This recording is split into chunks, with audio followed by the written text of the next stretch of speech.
sou descendente de imigrantes europeus que se estabeleceram no Brasil em 1877 e naquela região da Serra Gaúcha, onde é polarizado pela cidade de Caxias do Sul.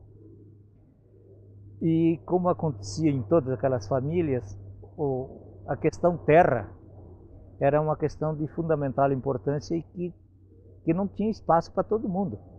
A primeira geração já transformavam aquela propriedade inicial em micropropriedades. Aí então os meus avós saíram daquela região de Caxias do Sul e foram para além do Rio das Antas, foram para cima da serra, os campos de cima da serra, mas que também tem lá uma área colonial. E lá se estabeleceram em 1912. E em 1943 eu nasci, apareci no planeta. E aí um fato interessante que teve lá, que aquela vila era o terceiro distrito de Vacaria na época. Então veja aí que Vacaria e Caxias são próximos. Caxias na Serra Gaúcha e Vacaria nos campos de cima da serra. E lá foi, em torno de 1930, foi criado um primeiro grupo escolar e era estadual. E era muito prestigiado, inclusive era campo de estágio das normalistas que se formavam em Passo Fundo ou Porto Alegre. Eu tive sorte, tive professora normalista formada. Era uma raridade na época. Professora Hilda Pereira Zago. E ela era uma excelente professora. E quando eu concluí o primário lá na Vila Corf e fui para a cidade para continuar os estudos, já que eu não tinha muitos pendores para trabalhar na agricultura, pequena propriedade rural dos meus pais. E, então, como não forneciam nenhum documento escolar naquela época, não tinha histórico, ou o mínimo não forneciam, e aí então passei por um tipo de teste para ver meu nível, para ver onde é que eu ia ser enquadrado no prosseguimento dos estudos. Ficaram admirados que eu sabia muito bem e respondia as questões. E aí perguntaram em que cidade você estudou. Eu digo, não, foi lá em Vila Corf, no terceiro distrito de Vacaria, foi lá. E foi uma das coisas que me aconteceu na vida inteira, né? Eu sempre estava entre os primeiros colocados da turma, da classe, o que sabia das respostas, o que se preocupava em estudar, né? E assim por diante. E foi mais ou menos assim a minha infância. Meus pais, então, eram pequenos agricultores e o pai sempre nos provocava quando ele colhia lá uma safra de feijão, de qualquer coisa lá, e dizia, olha, gurizada, vocês que estão na escola, agora vocês me fazem o cálculo aí. Quantos sacos vai dar? Então aí a gente discutia se era de somar, de dividir, de multiplicar e tal, né? E ele era rapidíssimo nos cálculos de cabeça. Meu pai tinha só terceiro ano primário, mas era muito bom da cabeça. Aliás, minha mãe também só tinha terceiro ano primário. E ele dizia, ih, gurizada, vocês estão demorando. Tinha às vezes até que ia para o dia seguinte o resultado do cálculo, mas saía. E aí eu sempre me preocupei também com o saber da matemática. Então, gostava muito da língua portuguesa, da matemática, da geografia, da história. Eu gostava muito de ler livros de história. Assim, encontrava um livro de história, podia ser lá de qualquer nível, eu gostava de ler. Me interessava pela história, saber o que a humanidade tinha aprontado no planeta. E aí então a minha mãe, ela era do lar, uma habilidosa gerentona da casa, ótima cozinheira, todo mundo gostava dos encontros lá, porque a comida era boa. E somos 9 irmãos e 5 têm curso superior. Inclusive um tem 3 cursos superiores, né? Mas todos nós tivemos que encontrar alternativas para estudar. No meu caso, como aconteceu com tios, com tias, né? A gente se internou em estabelecimento religioso, né? Foi para alternativa. Aliás, era alternativa de centenas e centenas naquela época, década de 50. Tinha que encontrar uma alternativa e continuar nos estudos. Então eu entrei numa ordem dos reverendos Freis Capuchinhos do Rio Grande do Sul. E lá estudei uns quantos anos. Mas era só para você estudar, não é para você continuar? Foi. Você pretendia continuar? Não, aí foi o seguinte. Eu nunca tinha pensado de entrar em colégio de religiosos. Eu era meio peralta demais para isso. E aí então um tio meu, que era Frei Capuchinho, irmão da mãe, eu acho que eles tinham comentado, né, que eu tinha concluído lá e não servia para as atividades agrícolas. E aí então ele me chamou e disse: escuta, você não quer ir para o seminário? O jeitinho que ele tinha de falar. Eu nunca tinha pensado nisso. Não é que eu respondi que sim. Um primo meu que estava perto deu uma gargalhada, porque ele achava que eu não ia dizer jamais sim, né? E fui. E ele me disse de cara, diz: ó, rapaz, você se comporte direitinho e estude bastante, hein? Senão eles te mandam embora. E aí não me mandaram embora, não. Eu saí quando achei que ia dar o fora. Minha esposa eu conheci aqui em Cascavel. Você tem que lembrar que eu cheguei aqui em Cascavel com meus 23 anos, recém-graduado. E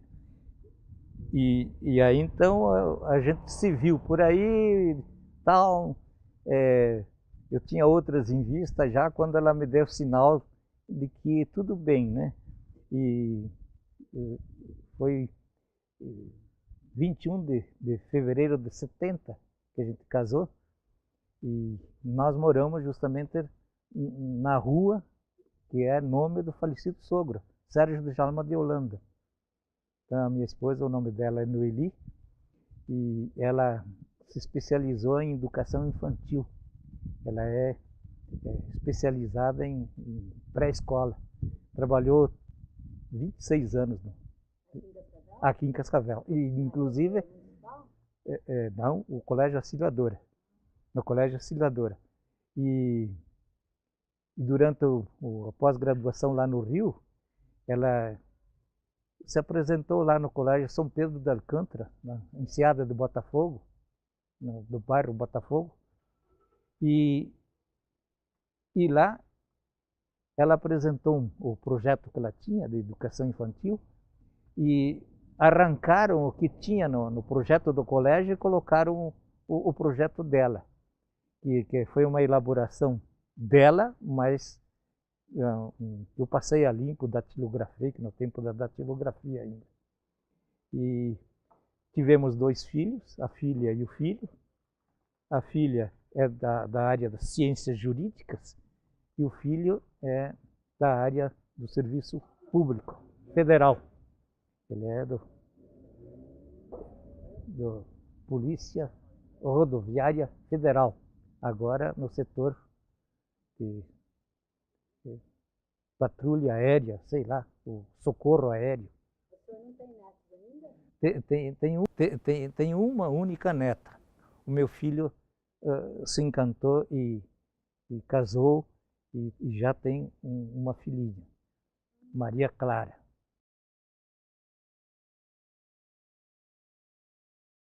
O vovô é muito descuidado. Frequenta pouco a casa do filho, porque é lá em Curitiba que ele mora, né? E lá tem uma série de fatores assim que desarticula a vida deles com visita, né? Ela é professora, é o UFPR, é daquele setor tecnológico da UFPR. Ela é doutora em informática. ela é graduada aqui. É da primeira turma de informática da anterior FECIVEL.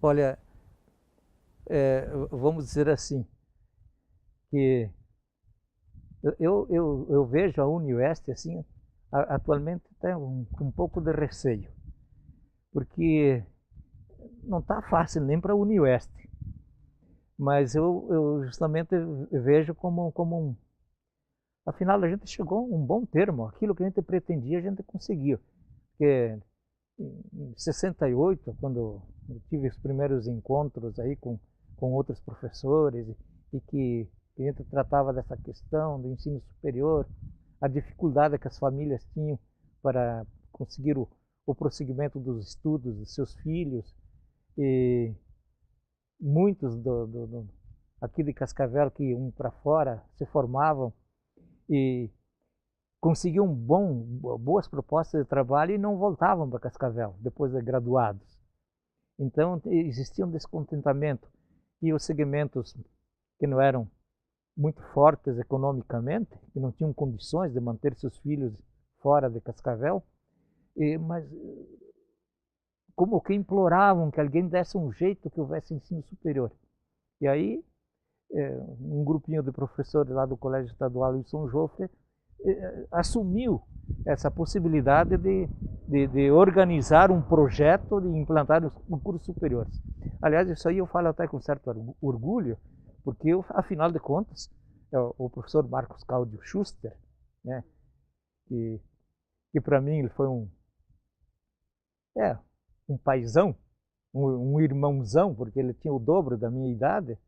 Então ele me levava sempre para cá e para lá, me estimulava. E depois também, claro, não era de graça isso. Ele percebia que eu podia contribuir. Ele sempre me dizia: Ivo, senta e escreve. Então o projeto inicial dos primeiros cursos superiores foi de minha redação. Tá certo que a gente discutia as coisas, a gente buscava informações, buscava dados, fazia levantamentos, porque tinha lá que justificar se nós tínhamos condições de ter curso superior aqui. E aí tivemos que fazer um levantamento socioeconômico, político, cultural e não sei o que daqui da região, e até esse instrumento de pesquisa eu tive a ajuda do Hélio Willi Fault.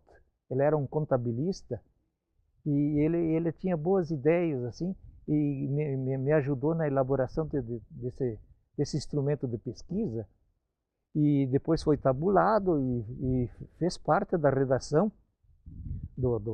da justificativa dos porquês que a gente queria ensino superior. E aí então, vamos dizer assim, como que eu sinto em relação à UniOeste algo que cresceu, mas que eu vi o nascimento. Como é que foi, né? A festa que a gente fez quando o Ministério da Educação, né, deu o decreto aprovando a instalação dos cursos iniciais da FUOP, veja lá, que se chamava Fundação Universidade Oeste do Paraná, FUOP. Então a gente tinha uma visão de região desde aquele tempo, e que essa ideia de FUOP foi ressuscitada com a ideia da UniOeste, né, a unificação do ensino superior na região.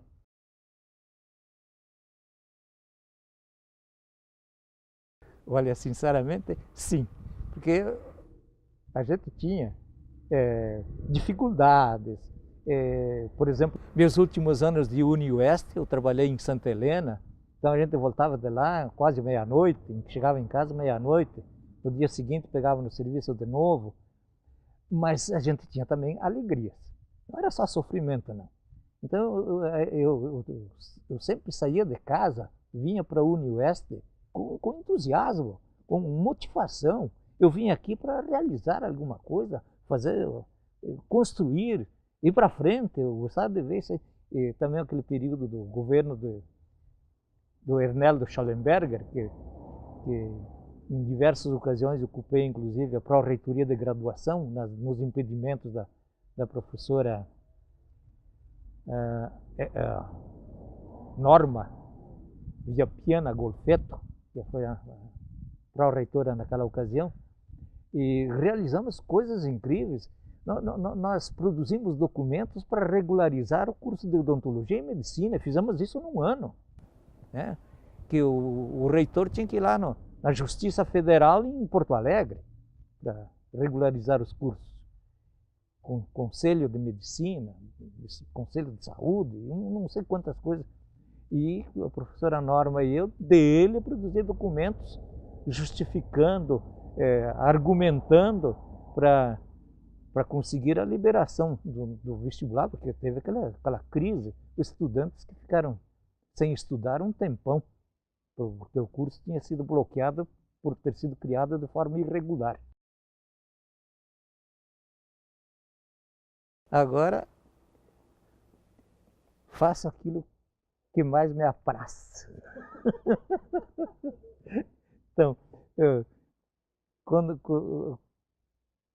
quando posso, vou pescar. Quando o tempo colabora, vou pescar. Se não trabalho lá em casa, leio. Sou assinante do Folha de São Paulo digital, né? Aí leio tudo que me interessa no jornal. Leio livros e cuido da horta, aparo a grama. Então estou sempre movimentando e fazendo alguma coisa. Não estou cansado de descansar, não. E faço viagens. Então gosto muito de ir lá para o Rio Grande do Sul para esbaldar a gastronomia.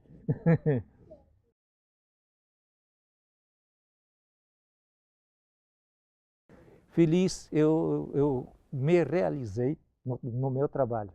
Mas tem outras coisas também que antes disso, que essa convivência que eu tive com o professor Schuster foi uma convivência extremamente dinâmica.